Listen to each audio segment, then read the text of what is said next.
Welcome to the NBA here on 2K Sports. It's the NBA, it's the NBA, it's the NBA, and it must be Groundhog Day. It's going to be the Charlotte Bobcats up against Kevin Martin and the Houston Rockets. On tap, next.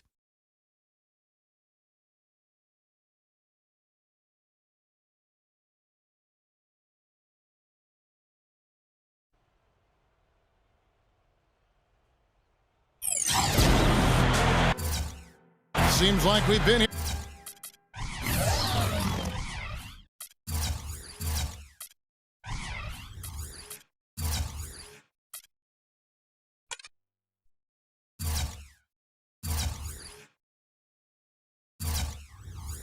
Here before. Yes, it is Groundhog Day. And we welcome you to this presentation of the NBA on 2K Sports. Alongside Clark Kellogg and Steve Kerr, this is Kevin Harlan.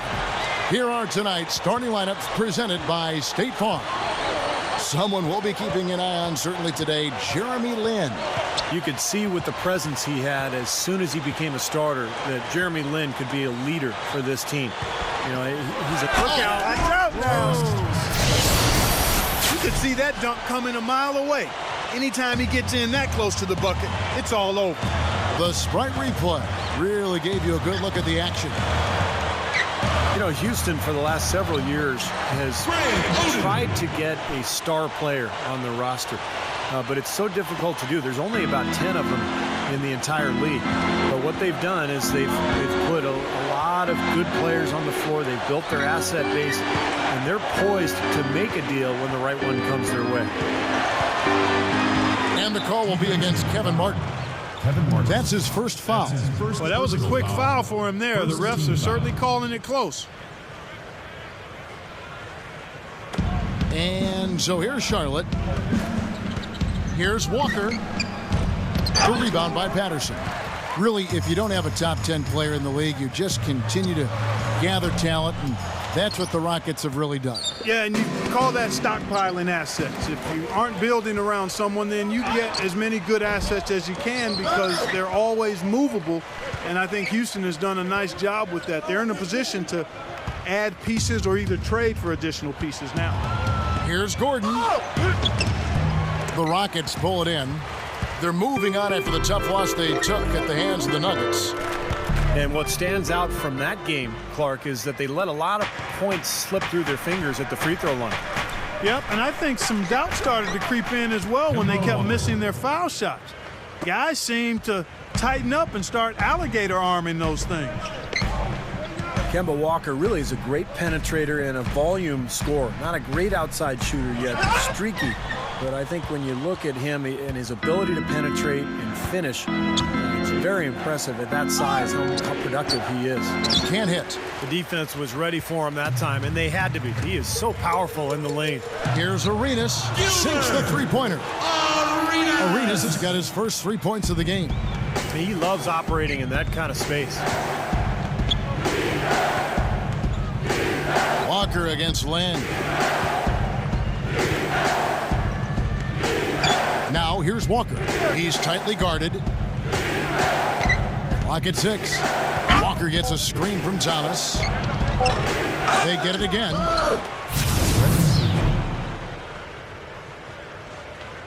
The Rockets have gone 2 of 5 here, making 40% so far to start out the game. Right side, Arenas. And he converts the layup. Arenas has got 5 now. And guys, you go back to Kemba Walker, and I think you're right, Steve. He's a natural ball handler and penetrator. But if he develops his outside shot, because he's got outstanding balance and footwork, and I think that'll make him a lot tougher to defend. And he's not a big guy, so being able to knock down the perimeter shot with his balance and footwork is going to make him that much more dangerous. That one goes. Count it. Walker's got his second bucket. And let's get this update now from Doris Burke, who's across the way on the sideline. I briefly spoke with Mike Dunlap. He said he certainly followed the rise of Jeremy Lin into a prime-time point guard in this league, and he told me we need to try to limit his penetration. That's where he's most effective, slashing and with the drive and kick. Guys, Lin has certainly been working to improve his outside shot, but sometimes you have to pick your poison, and they'll live with him shooting from outside. Back to you. Thanks again, Doris. Yeah, he's struggled with his shot this quarter, and he's got to find a groove somehow. All sorts of time. That's good, and Serenas with the assist. Guys back and forth this first half. Well, 5 lead changes early on, guys, as we grapple back and forth. Yeah, this could be a back and forth game all the way, guys, the way it's being played. This is fun to watch. He dishes it to Kid Gilchrist. Fades away. Thomas passes to Haywood. Back to Thomas. High shot from 10 feet out.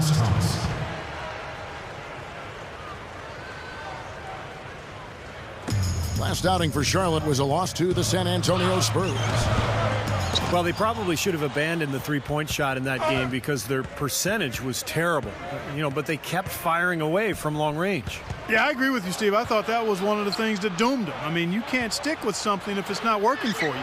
Here's Gordon. High shot from 10 feet out. Rockets trailed by 3. Here's Arenas. It's rebounded by Kid Gilchrist. And that's a shot he had to take. For sure, it was a good decision, just poor execution. Kicks to Gordon. Outside, Walker. Beyond the arc. That's good. Kemba Walker. Walker's got his 3rd basket of the night right there. Well, when you think of Kevin McHale, you think of a Hall of Fame basketball player. In his days with the Celtics, he was phenomenal. 7 All-Star appearances. He won 3 championships, playing next to Robert Parrish and Larry Bird. Boy, he was something. The dish to Gordon. And taken away by Arenas. Patterson against Thomas. Stolen by Haywood. Got a piece of it. And taken away by Arenas. Outside for Martin. From past the arc.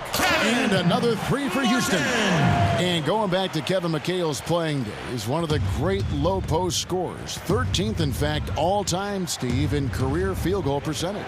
Well, when you think of low post guys, I mean, to me, McHale, with that litany of moves he had down on the block, was just incredible. An amazing player and part of that dynasty in Boston during the 80s. That was something to watch. And Patterson kicks to Lynn. Outside Arenas. And again, it's the Rockets from deep. That's 9 straight points coming off 3 3-pointers. The defense just getting shelled.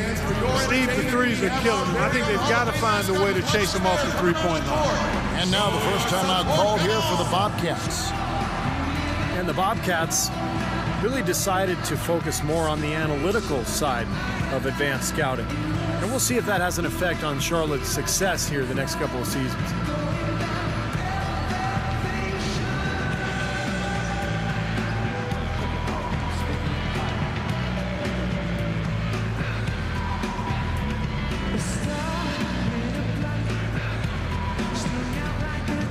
Houston making some changes. Chandler Parsons comes in for Kevin Martin. And Tracy McGrady subbed in for Jeremy Lin. And now it's time to look at our rookie leaderboard and see which of the first-year players are tops in assists during the last month. The 4th spot held by Michael Kidd Gilchrist. Well, guys, if the last month is any indication, it looks to me like he could be an effective passer in this league for a long time. Well, hold on here. Let's put the parking brakes on this. Let's not get ahead of ourselves. I mean, it's been a great month for him, but I want to see him continue to put up those kind of assist numbers. And there's Gilbert Arenas on the assist by McGrady. And 11 points for Gilbert Arenas. Steve, you look at the front office of the Bobcats.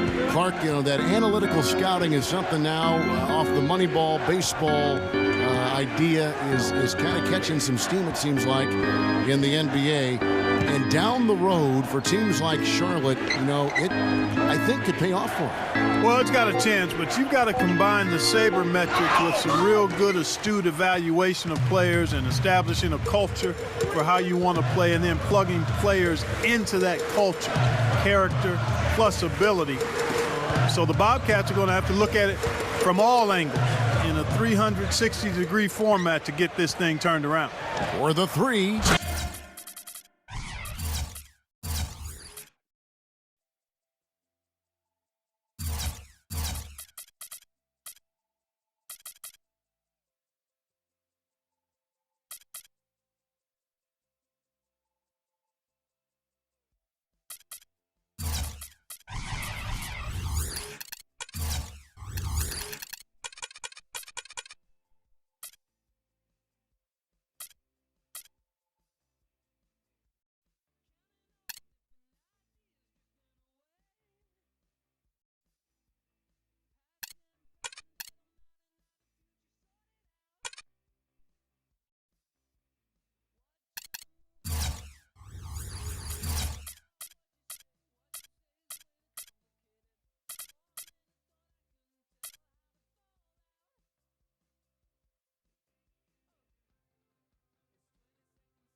Good evening and welcome to the 2013 NBA Draft.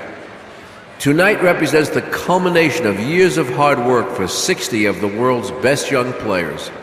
It is also a time of optimism for our fans and our teams. It's going to be a great night. I know the young men hoping to hear their names called tonight can't wait to compete against the best basketball players in the world. So let's get started.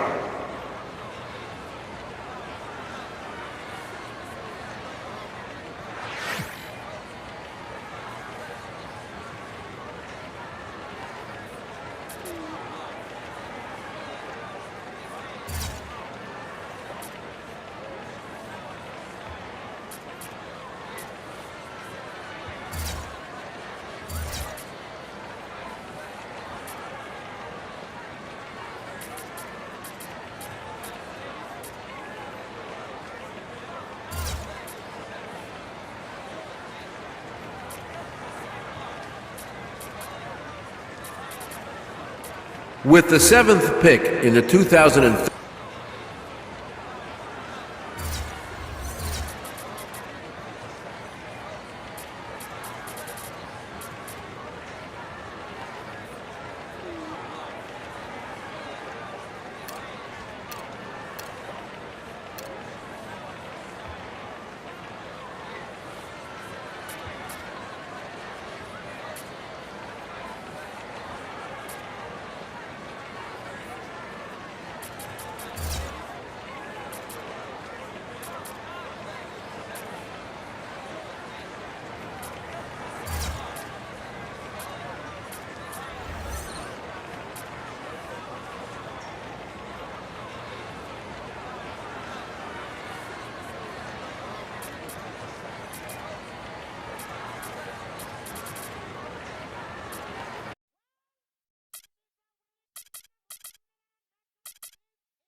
Good evening, ladies and gentlemen, and welcome to the 2014 NBA Draft.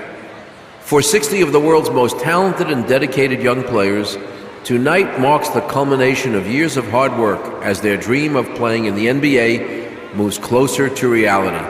To all of the fans watching around the world and to those here with us tonight, thank you for joining us. And now to the task at hand.